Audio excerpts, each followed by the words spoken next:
Well, Batman fans, it's been over 24 hours now since James Gunn revealed his slate for the new DC universe. With that time passed, fans have been able to ponder it, sleep on it, think to themselves, is this going to work? I like the idea where James Gunn is going with his brand new Superman movie, Superman Legacy, an HBO series about Green Lanterns being detectives in space, heck yeah. But the thing that is occupying my mind the most is the idea of a new solo Batman movie that is finally going to be using Batman and Robin as the titular characters. And although I haven't seen a lot of pushback from fans out there is still enough people out there crying and whining, how could we have two solo separate Batman series happening at the exact same time? And is this going to work? So that's exactly what I wanted to do here in this video and talk about why I think it's a great idea to have another solo Batman series that is finally going to be touching upon another side of Batman that hasn't been touched upon in a long time. And I'm not just talking about having him finally have a Robin by his side. This is going to be a whole different kind of Batman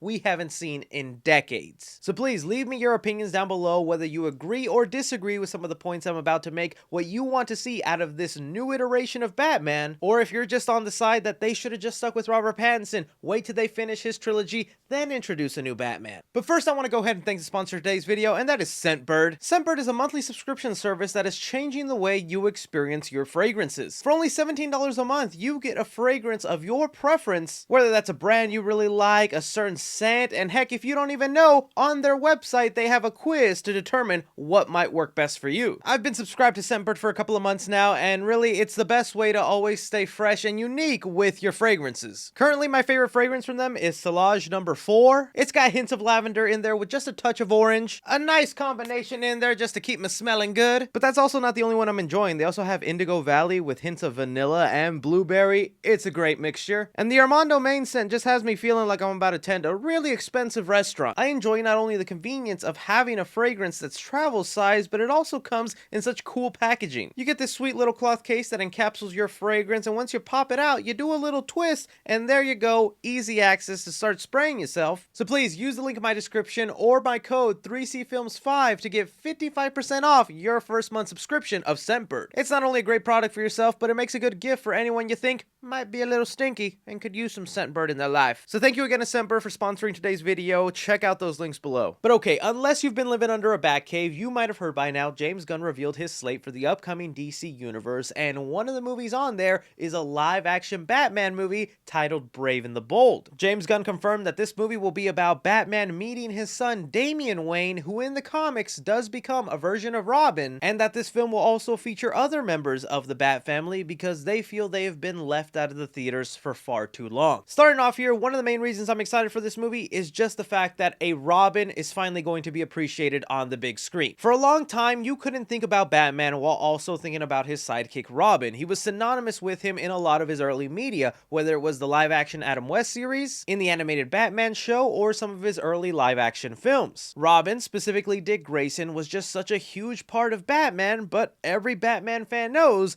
one day Batman and Robin came out. That film did so much damage to the Batman brand, it not only canceled a whole franchise for almost a decade, it also made the studio go, we can never have Robin next to Batman again. Bringing us to almost a decade later, where a filmmaker by the name of Christopher Nolan decides to reboot Batman in a realistic and grounded tone. Batman Begins was a game changer for comic book movies, and I want to make it clear before I continue on, this video isn't me bashing the idea of a grounded and realistic Batman. That is a really interesting Batman. The way Christopher Nolan was able to take Bruce Wayne and see, can I make him an actual person? What if a billionaire tried dressing up like a bat and fighting crime? What would that look like? But now, after 3 Christopher Nolan movies and a rebooted series that is also wanting to take a grounded, realistic approach of Batman, one I really like and consider to be my favorite Batman movie right now, it's still worth mentioning that if you continue on this grounded and realistic take on Batman, you strip away a whole lot of his fascinating rogues gallery and storylines that happen to Batman. Take, for instance, the villains that have popped up in the recent Batman solo movies. A lot of these characters, when broken down,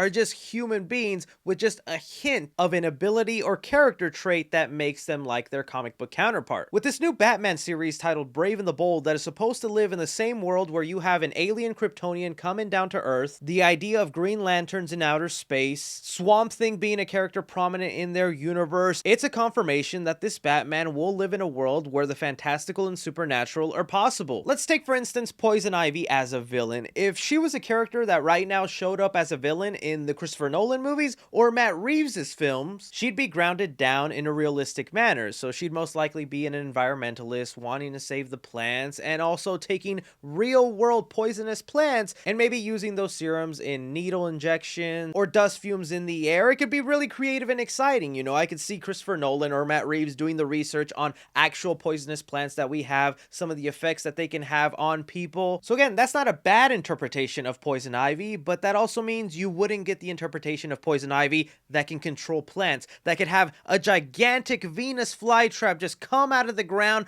grab Batman, wrap him around, throw him up in the air, and give us scenes and sequences that just can't be done in a realistic or grounded approach. And there's just a long list of now supernatural characters that can be included here. Clayface for one. This blob of clay actor that takes on the shapes of different people, disguising himself and then eventually just blobbing out and attacking Batman and Robin. If that character was then grounded into reality for Nolan and Matt Reeves' films, he would probably be a regular guy that uses his own special brand of clay to make masks and probably still disguise himself, but he would never blob out. Again, it could be an interesting interpretation and pretty cool to see how they would do him realistically, but now we could see him done like he's done in the comics. Another reason I'm also excited for this separate interpretation of Batman is because you know what? Batman can be fun sometimes. Batman can smile. He's not always brooding, dark, and sad. Now, have I pretended to be Robert Pattinson from the beginning of the Batman when I'm walking down the grocery store? October 31st, hidden in the aisles of cereal is the element of hunger. Heck yes, we all get sad and depressed. I love the idea of an emo, sad Batman that hates the world, and that's what makes him dress up like Batman and fight crime, but you know what? I also enjoyed the interpretations from the animated show where Batman would smile, he'd crack a joke, he'd be a mentor to a little kid, teaching him how to fight crime, bantering back and forth with his butler Alfred. But don't get me wrong, this Batman still also has the door open for some really dark things to go down in their movie. With James Gunn mentioning the Bat family is going to be introduced in this movie, not just Damian Wayne as Robin. Well, the two top characters that come to my mind is Dick Grayson Nightwing and Jason Todd Red Hood. Just the idea of the themes that are going to be going down in this Batman movie that are now possible that wouldn't be possible in the Matt Reeves interpretation. Matt Reeves already came out and said that he had a meeting with James Gunn to go over his plans for his Batman universe, and the whole point of that meeting is so that their universes don't clash with each other, they don't end up using the same villains, the same storylines, and that to me lets me know Matt Reeves' Batman universe does not include any Bat family members, not a Robin, not a Batgirl, not a Red Hood. His universe will be solely focusing on Bruce Wayne, and I don't mind that, especially now knowing we're gonna get a completely different series that will tackle all that. So now to know the storyline here in Brave and the Bold is going to be Batman facing with the identity of what it means to be a father. He was an adoptive father to Dick Grayson. I bet you Nightwing's going to show up in this movie and have sort of a conflict with Damian Wayne because Damian's going to be almost jealous of Dick Grayson getting the father that he never had for a little bit. And then Batman struggling with the idea of can he even be a good father when someone who was supposed to be a son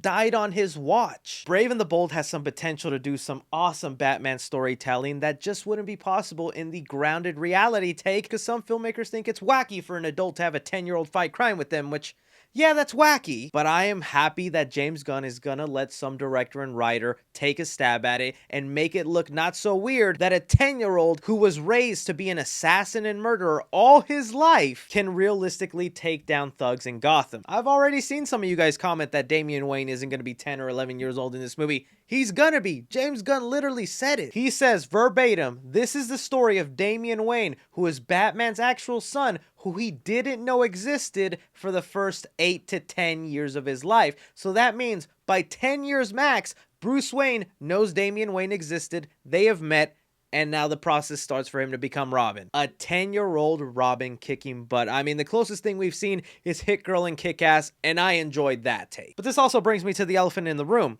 it technically has been done before. Whether you want to count the 2 Joel Schumacher Batman movies, Batman Forever and Batman and Robin, or the snippets of Ben Affleck's Batman that we got in the Snyderverse, a Batman with supernatural or fantastical elements has been here for a while, but it's never succeeded to the levels of the Nolan trilogy or the Matt Reeves film. That's where I think the director and writer of this movie is going to be super important, because yes, while you're having maybe a happy Batman, a Batman with supernatural elements, stuff that isn't necessarily realistic and grounded, if you take that stuff seriously within its own world and don't treat it like a joke, I feel it could reach the levels of some of these other interpretations. To me, the perfect balance I have seen so far in a comic book movie is the Sam Raimi Spider-Man trilogy. We all know Tobey Maguire's movies are filled with cheesy, campy, corny jokes, but when stuff gets dark and serious, it gets serious. And that's because the story and characters take themselves seriously, even when we're getting supernatural and unexplained villains. And that's where I think the Joel Schumacher movies definitely failed. They just went too fun and extreme without trying to take itself a little seriously. But really, at the end of the day, the reason this works it's because we don't have to choose. We're getting both of them. Don't pick a side. Just enjoy the ride, man. We are being spoiled as Batman fans. I can now watch the Matt Reeves Robert Pattinson movies without thinking in the back of my mind, oh, I hope they tease Robin. I hope they tease something like that. I'm like, no, I'm going to get that over here. Just focus on giving me a cool, badass Batman now. This is where I throw it off to you guys. What do you think about there being 2 separate solo Batman series concurrently going on? Do you agree with any of my points? Disagree? Would love to hear it all down below. Also want to thank again the sponsor of today's video, Scentbird. Check the link in the description. But other than that, I'm Chris. Take care.